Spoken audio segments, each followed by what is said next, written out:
Sir మీ గోత్రం చెప్పండి sir ఒకసారి. ఇక్ష్వాకుల గోత్రం. మీ పూర్తి పేరు, ఇంటి పేరు చెప్పండి. బండి నాగభాస్కర్ పంపం. మీ తాతగారి పేరు? భాస్కర్ రావు. మీరు చెస్ రంగంలోకి వచ్చి ఎన్ని సంవత్సరాలు అయింది? 24 సంవత్సరాలు అవుతుంది. ఎందుకు వచ్చారు? అంటే స్కూల్లో మామూలుగా ఆడుతుండేవాళ్ళం. ఒకసారి ఇక్కడ పోటీలు అయినప్పుడు వెళ్ళడం జరిగిందండి. ఇంకా అప్పటి నుంచి నాకు అందులో ఇంట్రెస్ట్ వచ్చింది. ఇంకా అప్పటి నుంచి ఆడటం స్టార్ట్ చేశాను. మీ గురువు గారు ఎవరండి? జీవి కుమార్ గారండి. ఎక్కడ ఆయనండి? ఆయన రాజమండ్రి. మీరు ఇప్పుడు ప్రజెంట్ ఎక్కడ చేస్తున్నారు సార్? నేను ముంబైలో సౌత్ ముంబై చెస్ అకాడమీ అని ఒక చెస్ ఇన్స్టిట్యూట్ ఉందండి. అందులో కోచ్ కింద వర్క్ చేస్తున్నాను సార్. ఇప్పుడు అందరూ సాఫ్ట్వేర్ రంగాల్లోకి, హార్డ్వేర్ రంగాల్లోకి, లేకపోతే సివిల్స్లోకి అలాంటి వాటికి వెళ్ళేవాళ్ళు. మీరు చెస్ రంగంలోకి ఎందుకు వచ్చారు? నేను యాక్చువల్గా చదువు అయితే కంప్యూటర్స్లో నేను ఎంసీఏ చేశానండి. కానీ చిన్నప్పటి నుంచి. చెప్పండి సార్, మీరు అంటే చెస్ రంగంలోకి ఎందుకు వచ్చారు? చిన్నప్పటి నుంచి ఆడటం వల్ల ఆట అంటే బాగా ఇంట్రెస్ట్ అండి. అలాగే చాలా టోర్నమెంట్స్లో నేను విన్ అయ్యాను. స్టేట్ లెవెల్, నేషనల్ లెవెల్ టోర్నమెంట్స్లో కూడా పార్టిసిపేట్ చేశాను. సో మళ్ళీ ఉద్యోగం అంటే ఇది వదిలేయాల్సి వస్తుందని చెప్పి ఇదే ఉద్యోగం కింద చేసుకుంటే బాగుంటుంది కదా అని చెప్పి ఇందులోనే కంటిన్యూ అయ్యాను అనమాట. చదువు ఫినిష్ అయిన తర్వాత. సార్, ఇప్పుడు మీ దగ్గరకు వచ్చే స్టూడెంట్స్, యువకులు ఎవరైనా తల్లిదండ్రి ప్రోత్సాహంతో వస్తున్నారా, లేదు వాళ్ళ ఇంట్రెస్ట్ బట్టి వస్తున్నారా మీ దగ్గరికి? ఇప్పుడు నేను ముంబైలో పనిచేస్తున్నానండి. అక్కడ ఎలా ఉంటుందంటే చాలామంది పేరెంట్స్ కూడా పిల్లల్ని ఎంకరేజ్ చేస్తారండి గేమ్స్లోకి. అలాగే వచ్చే పిల్లలు కూడా కొంతమంది వాళ్ళకి స్వతహాగా ఇంట్రెస్ట్ ఉంటుంది గేమ్ మీద. దానివల్ల వాళ్ళు గేమ్ని ఇంకా ముందుకు తీసుకెళ్తూ ఉంటారండి. అంటే వాళ్ళు ఆడటం కేవలం వాళ్ళ పేరెంట్స్ వల్లే కాకుండా వాళ్ళు కూడా స్వతహాగా ఆడాలి అని ఉంటుంది. దానివల్ల వాళ్ళు గేమ్ని కంటిన్యూ చేస్తారండి. అక్కడ పిల్లల్లో ఏంటంటే ముంబైలో జనరల్గా నేను చూసిన దాంట్లో చదువుతో పాటు మిగతా అన్ని రంగాల్లో కూడా వాళ్ళు ముందుకు వెళ్ళాలని చెప్పి పేరెంట్స్ ఎక్కువ వాళ్ళని ప్రోత్సహిస్తారండి. అంటే మన ఇండియాలో నార్త్ సైడ్ వాళ్ళు ఎక్కువ గేమ్స్కి ప్రిఫరెన్స్ ఇస్తారు, మన సౌత్ వాళ్ళు ఎవరు ఇవ్వట్లేదు. గల కారణాలు ఏంటి అంటే, ఇక్కడ నాకు తెలిసినంతవరకు ఆంధ్ర గవర్నమెంట్లో కూడా ఏ అకాడమీ లేదు. అవునండి. అంటే మన సైడ్ పేరెంట్స్ మైండ్ సెట్ కూడా ఎంతసేపు అంటే చదివితేనే మనకి ఫ్యూచర్ ఉంటుంది, మనం బాగా చదువుకుంటేనే మంచి ఉద్యోగం వస్తుంది, మంచి సెటిల్ అవుతాము, గవర్నమెంట్ జాబ్స్ కానీ లేకపోతే సాఫ్ట్వేర్ జాబ్స్ కానీ ఇవి మాత్రమే కెరియర్స్ కానీ చూస్తారండి మన పేరెంట్స్లో. దానికి తగ్గట్టు గవర్నమెంట్ కూడా కొంతవరకే సపోర్ట్ ఉంటుంది, కానీ ఇలా అకాడమీస్కి వాటికి లాంగ్ టర్మ్లో సపోర్ట్ లేదు. సో ఇంక పేరెంట్స్ కూడా ఎందులో అయితే మనకి డబ్బులు వస్తాయి, కొంచెం ఎందులో అయితే స్టేబుల్గా ఉంటుందో అలాంటి వాటికి ఎంకరేజ్ చేస్తారు కదండి. సో దానివల్ల మన సైడ్ కొంచెం ఆ థింకింగ్ తక్కువ అండి. కానీ లాస్ట్ ఒక 5 సంవత్సరాలు లేకపోతే ఒక 7 సంవత్సరాల నుంచి చూసుకుంటే కనుక మన సైడ్ కూడా చాలామంది పిల్లలు ఈ చెస్ని ముందుకు తీసుకెళ్తారండి. అంటే ఇందులో కూడా చాలామంది ఛాంపియన్స్ తయారవుతున్నారు. ఇప్పుడు మన వరల్డ్ ఛాంపియన్ కూడా గుకేష్ అని చెప్పి అతను కూడా తమిళనాడు అతను, మన సౌత్ ప్లేయర్. అతను చాలా చిన్న వయసులో ప్రపంచ ఛాంపియన్ అయ్యాడు. అతను వయసు ఎంత? అబ్బాయి వయసు? అబ్బాయి ప్రపంచ ఛాంపియన్ అయినప్పుడు వయసు 18 సంవత్సరాలండి. సో చెప్పండి. వాళ్ళు ఎంకరేజ్ చేయడం వల్లే కదండి అది కూడా. అంటే పేరెంట్స్ ఎంకరేజ్ చేయడం వల్లే కదా అబ్బాయి అంత ఎదిగడం అంటే మన సౌత్ వాళ్ళు ఎవరు కూడా ఆటల మీద ఎక్కువ ఇంట్రెస్ట్ చూపించకపోతే తగిన ఆదాయం రాదు అన్న ఉద్దేశంతో ఆగిపోతున్నారు, అంతే కదండి? ఇంచుమించుగా అంతే అండి. ఇప్పుడు వీళ్ళకి చెస్ మీరు ఎన్నాళ్ళు కోచింగ్ అండి మీరు నేర్పేది? నేను ముంబైలో 13 సంవత్సరాల నుంచి. ఒక స్టూడెంట్కి ఎన్ని సంవత్సరాలు నేర్పాలి? చూడండి, ఇంకా నాలెడ్జ్ అనేది అనంతం, దానికి ఏమీ ఒక లిమిట్ లేదండి. పిల్లలకి వాళ్ళకు ఉన్న ఇంట్రెస్ట్ ఉన్నంత వరకు వాళ్ళు నేర్చుకుంటూనే ఉండాలి. ఈ రోజుకి నేను కూడా టోర్నమెంట్స్ ఆడతానండి. నేను కూడా నేర్చుకుంటున్నాను ప్రజెంట్. వేరే గ్రాండ్ మాస్టర్ దగ్గర కోచింగ్ తీసుకుంటూ నేను కూడా నా గేమ్ని ఇంప్రూవ్ చేసుకుంటూ నేను ముందుకు వెళ్తున్నాను. ఇప్పుడు మీ ద్వారా ఎంతమంది నేషనల్, ఇంటర్నేషనల్, స్టేట్ లెవెల్ కాంపిటీషన్స్లో పాల్గొన్నారు ఇప్పుడు దాకా విద్యార్థులు? పాల్గొన్న వాళ్ళైతే ఒక 300-400 మంది ఉంటారండి. స్టేట్ లెవెల్ కానీ లేకపోతే నేషనల్ లెవెల్ కానీ వరల్డ్ లెవెల్లో కూడా ఆడిన పిల్లలు అయితే అందులో కొంతమంది ఒక 10-15 మంది అయితే గెలిచిన వాళ్ళు కూడా ఉన్నారు. నేషనల్ లెవెల్లో ఇంకా ఇంటర్నేషనల్ లెవెల్లో గెలిచిన పిల్లలు కూడా ఉన్నారు, ఒక 10-15 మంది వరకు. వాళ్ళకి ఇంత మీకు అన్లిమిటెడ్ అంటే ట్రైనింగ్ అనేది అన్లిమిటెడ్ ఇప్పుడు అలాగే సాగుతుంటారు. నిత్యం చేయాలండి ఇంకా అది. అంటే ఇప్పుడు ఇందులో విద్యార్థులు గెలుపొందిన విద్యార్థులు ఏ రంగాల్లో ఉద్యోగాలు వచ్చినాయి అంటే గవర్నమెంట్ రంగంలో సెంట్రల్ గవర్నమెంటా, స్టేట్ గవర్నమెంటా, ప్రైవేటు ఆర్గనైజర్స్ కూడా తీసుకుంటున్నారా? ఇప్పుడు ఇందులో స్పోర్ట్స్లో మనకి ఎట్లా ఉంటుందంటే చాలా మటుకు గవర్నమెంట్ వాటిల్లో ఉద్యోగాలు ఇస్తారండి.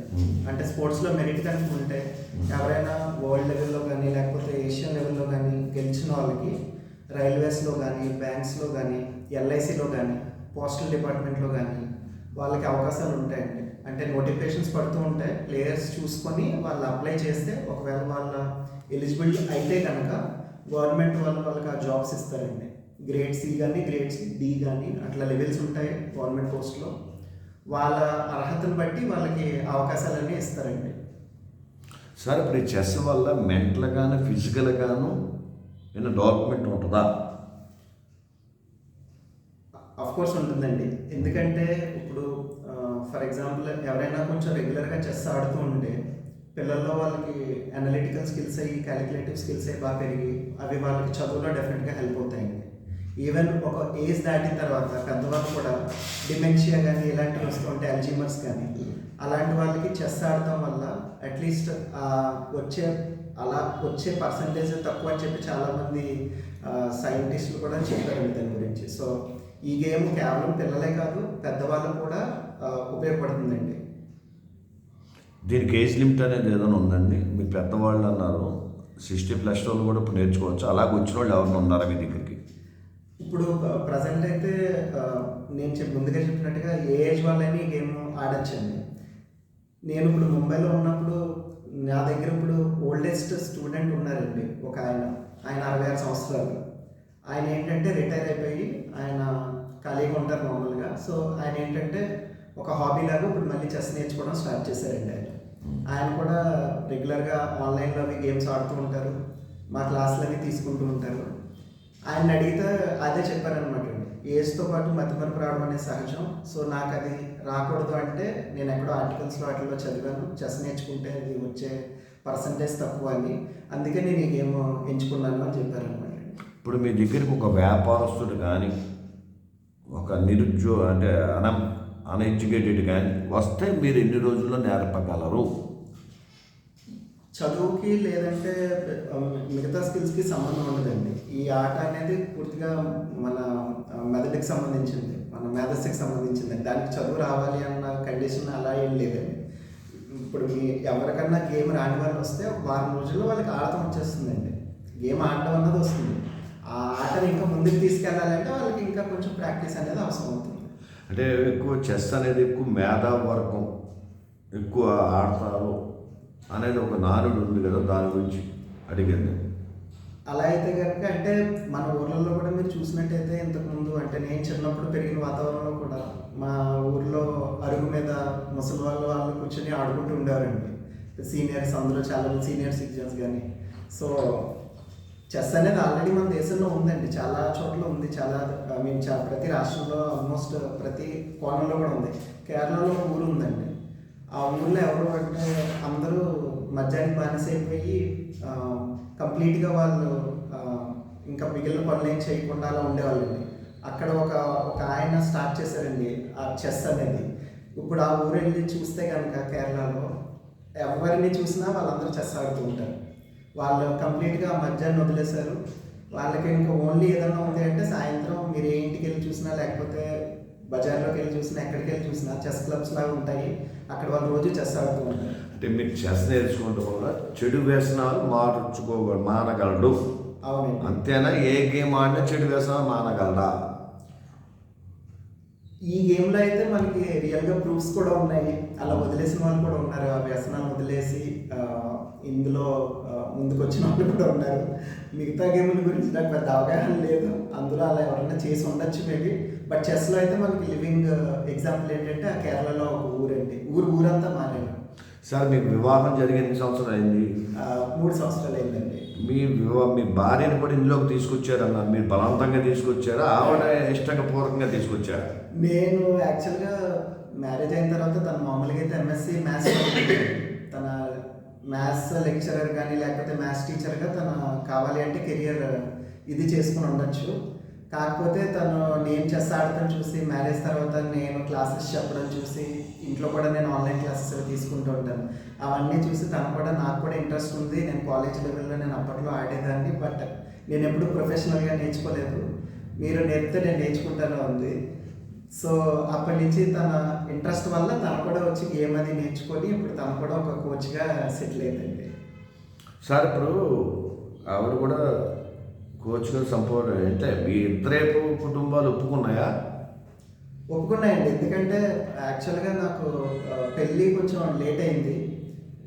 కేవలం దీనికి కారణం కూడా ఏంటంటే వచ్చిన ప్రతి ఒక్కళ్ళు మీరు ఏం చేస్తారని అడగడం. వాళ్ళు మేము చేసుకోవచ్చు అనగానే వాళ్ళకి అవగాహన ఉండదు మన సైడ్ జనరల్గానే. వాళ్ళు ఏమనేవారంటే ఇది ఒక కెరియర్ అంటే కష్టం కదండి, అంటే లాంగ్ టర్మ్లో మీకు డబ్బులు వస్తాయా, లేకపోతే ఈ పని జీవితాంతం ఉంటుందని నమ్మకం ఏంటి? ఇప్పుడు ఒక సాఫ్ట్వేర్ ఇంజనీరు లేకపోతే ఒక వేరే వేరే ప్రొఫెషన్స్ అయితే మాకు తెలుసు, ఇప్పుడు ఇది మాకు తెలియదు, మాకు దీని గురించి పెద్ద ఐడియా లేదు. మీరు ఎక్కడ బొంబాయిలో పనిచేస్తున్నారంటే మీరు నిజంగా అక్కడ సంపాదిస్తున్నారా అనుమానించారు.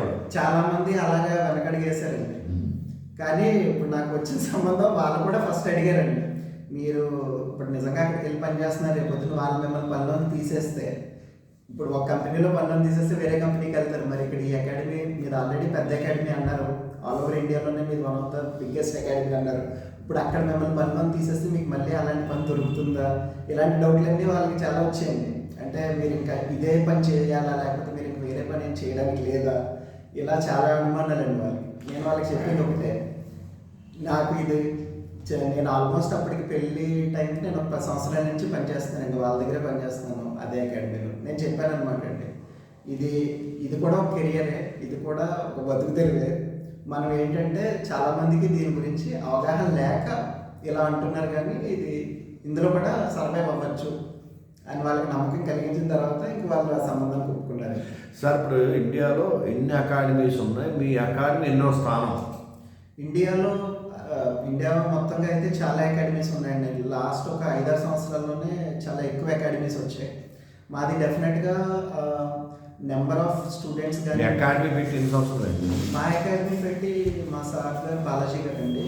ఆయన తెలుగువారే? ఆయన తెలుగువారే, రాజమండ్రి ఆయనది. ఆయన కూడా రాజమండ్రి, కాకపోతే వాళ్ళ తాతగారు వాళ్ళు బొంబాయిలో ఉండేవారండి ఆయన. సో ఆయన కొన్నాళ్ళు రాజమండ్రిలో ఇక్కడ చదువుకోవడానికి వచ్చి ఇక్కడ చదువు అయిపోయిన తర్వాత ఆయన మళ్ళీ బొంబాయి తిరిగి వెళ్ళడం జరిగింది. ఇక్కడ రాజమండ్రిలో ఉండగానే ఆయన చెస్ నేర్చుకున్నారు. బొంబాయి వెళ్ళిన తర్వాత కూడా చెస్ కంటిన్యూ చేసి ఆయన ఒక 20-22 సంవత్సరాలు వచ్చిన తర్వాత ఆయనకి రైల్వేస్లో జాబ్ కూడా వచ్చింది ఈ చెస్ ద్వారాగానే. ఆ జాబ్ వచ్చాక ఆయన అప్పుడు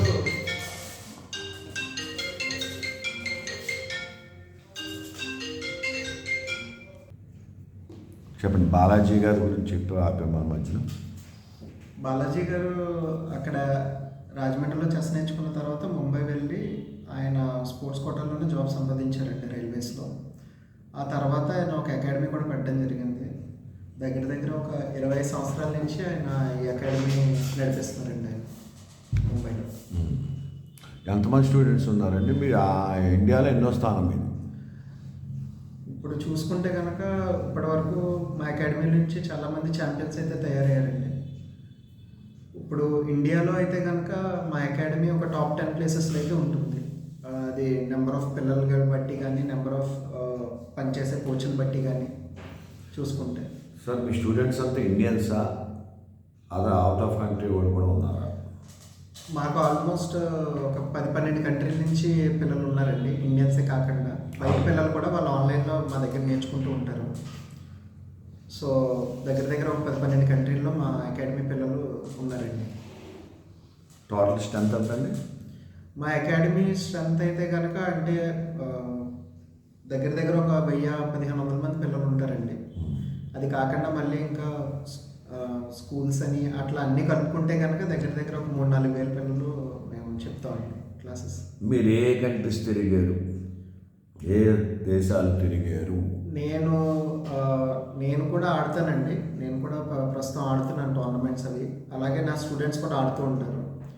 వాళ్ళతో వెళ్ళినప్పుడు కానీ లేదంటే నేను ఆడడానికి వెళ్ళినప్పుడు కానీ దగ్గర దగ్గర ఒక 20 దేశాలు అయితే నేను తిరిగానండి టోర్నమెంట్స్ నిమిత్తం. చెస్ని ఎక్కువ ఏ కంట్రీస్ అభిమానిస్తున్నాయి, ప్రోత్సహిస్తున్నాయి? వారికి చెస్ ఆడే వాళ్ళకి ఎక్కువ ఉద్యోగాలు ఇచ్చే దేశం కూడా ఏది? మామూలుగా అయితే చెస్ని మన ఇండియాలో కూడా ఎంకరేజ్ చేస్తారండి. ఇండియాతో పాటు ఎక్కువగా రష్యా కానీ మన ఏషియా దేశాల్లో ఎక్కువగా చెస్కి పాపులారిటీ ఉందండి. మెయిన్గా అయితే రష్యా చూసుకోవచ్చు. రష్యా నుంచి చాలా గ్రాండ్ మాస్టర్స్ కానీ పెద్ద లెవెల్లో ప్లేయర్స్ కానీ ఫస్ట్ నుంచి కూడా రష్యానే, ఇండియా పుట్టింది చెస్ ఇండియాలో అయినా కానీ రష్యన్ ప్లేయర్సే బాగా డామినేట్ చేసేవాళ్ళండి ఒకప్పుడు కూడా. ఇప్పుడు కూడా అదే ఇంకా కొనసాగుతుంది. కానీ లాస్ట్ ఒక 7-8 సంవత్సరాల నుంచి ఇండియన్స్ కూడా బాగా డామినేట్ చేస్తున్నారు ఈ గేమ్ని. అలాగే రష్యా కాకుండా ఉజ్బెకిస్తాన్ ప్లేయర్స్ కూడా గట్టిగా ఆడుతున్నారండి హై లెవెల్లో. నెక్స్ట్ అలాగే టర్కీని ప్లేయర్స్ కూడా ఉన్నారు. యుఎస్ఏ నుంచి కూడా మంచి స్ట్రాంగ్ ప్లేయర్స్ ఉన్నారు వరల్డ్ లెవెల్లో. సో వీళ్ళందరూ కూడా ఎంకరేజ్ చేస్తున్నారండి. మీ స్టూడెంట్స్ ఎక్కువ మహిళల, అబ్బాయిల, పురుషుల? ఎక్కువగా నేర్చుకునేది ఇప్పుడు కంపేర్ చేస్తే కనుక ఒక 10 మంది పిల్లల్ని తీసుకుంటే అందులో ఒక 7 అయితే అబ్బాయిలే ఉంటారండి, ఒక 3 అయితే అమ్మాయిలు ఉంటారు. ఏజ్ వచ్చేసరికి మా దగ్గర 3.5 సంవత్సరాల వయసు నుంచి 70 సంవత్సరాల వయసు ఉన్న వాళ్ళ వరకు నేర్చుకుంటున్నారండి. 3.5 సంవత్సరాల వాళ్ళు కూడా మీ దగ్గరికి వచ్చేస్తారా? వస్తారండి. వాళ్ళు కూడా చిన్నపిల్లలే కానీ వాళ్ళు కూడా మొదలు పెడతారండి 3-3.5 సంవత్సరాలు. అంటే వాళ్ళు ఏ కంట్రీస్? ఇండియా వాళ్ళ? ఇండియా వాళ్ళండి, ఇండియా వాళ్ళు కూడా ఉన్నారండి. ఇప్పుడు కొత్తగా ఎవరైనా నేర్చుకోవాలనుకుంటే కనుక మిమ్మల్ని ఏ రకంగా అప్రోచ్ అవ్వాలి? మీ సెల్ నెంబర్ అయినా మీ అకాడమీ అడ్రస్ అయినా చెప్పగలరా? చెప్పగలమండి. చెప్పండి. ఇప్పుడు మా అకాడమీ వచ్చేసరికి ఇప్పుడు ఎవరన్నా వచ్చి ఆఫ్లైన్లో నేర్చుకోవాలనుకుంటే మా అకాడమీ ముంబైలో ఉంటుందండి. సో ముంబైలో లోయర్ పరేర్ ఏరియాలో మా అకాడమీ అనేది ఉంటుంది. సౌత్ ముంబై చెస్ అకాడమీ అని మీరు గూగుల్లో టైప్ చేసినా మా అకాడమీ మీరు రీచ్ అవ్వచ్చు. మా అకాడమీ పేజ్ అన్నీ మీకు అవైలబుల్ ఉంటాయి, వెబ్సైట్ అన్నీ కూడా. ఒకవేళ కాల్ చేసి ఒకవేళ రావాలి అనుకుంటే నా నెంబర్ 9619612357 అండి. ఈ నెంబర్కి కాల్ చేస్తే కనుక నేను అవైలబుల్ ఉంటాను, నేను గైడ్ చేయగలుగుతాను. సరే, అంటే ఇలా హాస్టల్ ఫెసిలిటీ కూడా మీరు ఇస్తారా? ప్రస్తుతం అయితే మా దగ్గర రెసిడెన్షియల్ ఫెసిలిటీ అయితే లేదండి. ఎందుకంటే పిల్లలందరూ కూడా స్కూల్కి వెళ్తూ చెస్ నేర్చుకునే వాళ్ళే తప్ప పూర్తిగా చెస్ నేర్చుకునే వాళ్ళు అయితే ఎవరు లేరు. అంటే చదువు మానేసో లేకపోతే స్కూల్ మిస్ చేసి. కొన్ని అకాడమీస్ ఉన్నాయండి హైదరాబాద్లో, ఇంకా విజయవాడ కానీ ఇంకా కొన్ని ఏరియాస్లో అట్లా కొంతమంది కోచెస్ ఆ సర్వీస్ ప్రొవైడ్ చేస్తున్నారు. కొంతమంది పిల్లలు ఏంటంటే స్కూల్ కొంచెం పర్మిషన్ తీసుకొని స్కూల్ నుంచి గేమ్ని అలా నేర్చుకుంటున్న వాళ్ళు కూడా ఉన్నారు. కానీ మా అకాడమీలో అయితే ప్రస్తుతం ఆ ప్రొవిజన్ అయితే లేదండి. సార్, ఇప్పుడు మన రాయమండ్రి వాసిగా మీరు ఏం చెప్పదలుచుకున్నారు? మన రాయమండ్రి సంస్కృతి నేను ఇక్కడ నేర్చుకున్నది చెస్. నిజంగా నేను ఈరోజు ఈ స్థాయిలో ఉన్నాను అంటే కారణం ఒక రకంగా చెప్పాలి అంటే నేను రాజమండ్రిలో ఉండడం వల్లే అనుకుంటాను. ఎందుకంటే నేను ఇక్కడే నేర్చుకున్నానండి చెస్ కూడా. ఇంట్లో ఏదో ఆడుకునేవాడిని. మా స్కూల్ కూడా సిఎంహెచ్ స్కూల్ అండి, సిటీ మున్సిపల్ హై స్కూల్ వంకలవారి వీధిలో ఉంటుంది. అక్కడ చదువుకున్నాను నేను. మేము స్కూల్లో ఉన్నప్పుడు ఒకసారి కాంపిటీషన్స్ పెట్టారండి. ఆ స్కూల్ ఎత్తులోనే వీరేశలింగపురం మందిరంలో ఉంటుంది టౌన్ హాల్ అని. సో ఆ టౌన్ హాల్లో కాంపిటీషన్స్ జరుగుతూ ఉండేవండి. సో ఒకసారి అక్కడ చూడడానికి వెళ్ళి అక్కడ కాంపిటీషన్స్లో నేను పార్టిసిపేట్ చేసి అక్కడి నుంచి నా చెస్ ప్రయాణం అన్నది మొదలైంది. దీని అంతటికీ కారణం ఏంటంటే నేను రాజమండ్రిలో ఉండడం అని నేను భావిస్తాను. సో ఒక రాజమండ్రి రాజుగా నేను చాలా గర్వపడతానండి. ఫైనల్గా ఇంకేం చెప్పదలుచుకున్నాను? పేరెంట్స్ ఏంటంటే చాలామంది కెరియర్ అనేసరికి ముందుగా చెప్పినట్టుగా సాఫ్ట్వేర్ లేకపోతే వేరే వేరే జాబ్సే కెరియర్ అనుకుంటూ ఉంటారు. కానీ స్పోర్ట్స్లో కూడా పిల్లల్ని ఎంకరేజ్ చేస్తే వాళ్ళు అది కెరియరే కాకుండా వాళ్ళ దేశానికి కూడా మంచి పేరు తేగలిగిన వాళ్ళు కూడా అవుతారండి. సో నేను రిక్వెస్ట్ చేసేది ఏంటంటే పేరెంట్స్ని చెస్తో పాటు ఒకవేళ మీ పిల్లల్లో ఏదైనా ఒక టాలెంట్ ఉంటే దయచేసి ఎంకరేజ్ చేయండి. అది చదువు మాత్రం కాదు, ఇంకా మిగిలిన అవి గేమ్స్ అవ్వచ్చు, మ్యూజిక్ అవ్వచ్చు, లేకపోతే డ్యాన్స్ అవ్వచ్చు, సింగింగ్ అవ్వచ్చు, అది ఏ క్రీడ అయినా అవ్వచ్చు, లేకపోతే ఏ ఆర్ట్ అయినా అవ్వచ్చు. దయచేసి పేరెంట్స్ కొంచెం పిల్లల్ని ఎంకరేజ్ చేస్తే వాళ్ళు డెఫినెట్గా సక్సెస్ అవుతారు. వాళ్ళ దేశానికి కూడా మంచి పేరు తీసుకుని వస్తారండి. మీ గోల్ ఏంటండి? లాస్ట్ ఫైనల్ మీ గోల్ ఏంటి? చెస్లో ఎవరికైనా అంటే గోల్ అంటే ప్రపంచ ఛాంపియన్ అవ్వాలని ఉంటుందండి ఎవరికైనా కూడా. కానీ ఒక బియాండ్ ఏ పాయింట్ ఏంటంటే అది అందుకోవడం చాలా కష్టం. సో నెక్స్ట్ కొంచెం ఏదన్నా కొంచెం చేరగలిగిన గోల్, చేరగలిగిన లక్ష్యం అంటే కనుక గ్రాండ్ మాస్టర్ అండి. సో నేను నా జీవిత గోల్ ఏంటంటే ఎప్పటికన్నా గ్రాండ్ మాస్టర్ అవ్వాలి అని. ఇక ఫైనల్గా అయినా చెప్పేది ఏదైనా ఉందా? ఇంకా అంటే చెప్పడానికి అంటే ఇంకేం లేదండి. ఈ అవకాశం నాకు ఇచ్చినందుకు ముందుగా ధన్యవాదాలు మీ అందరికీ కూడా. సో యువత ఎప్పుడు కూడా క్రీడారంగంలో ముందు ఉండాలి అనేది మీ కోరిక. అవునండి.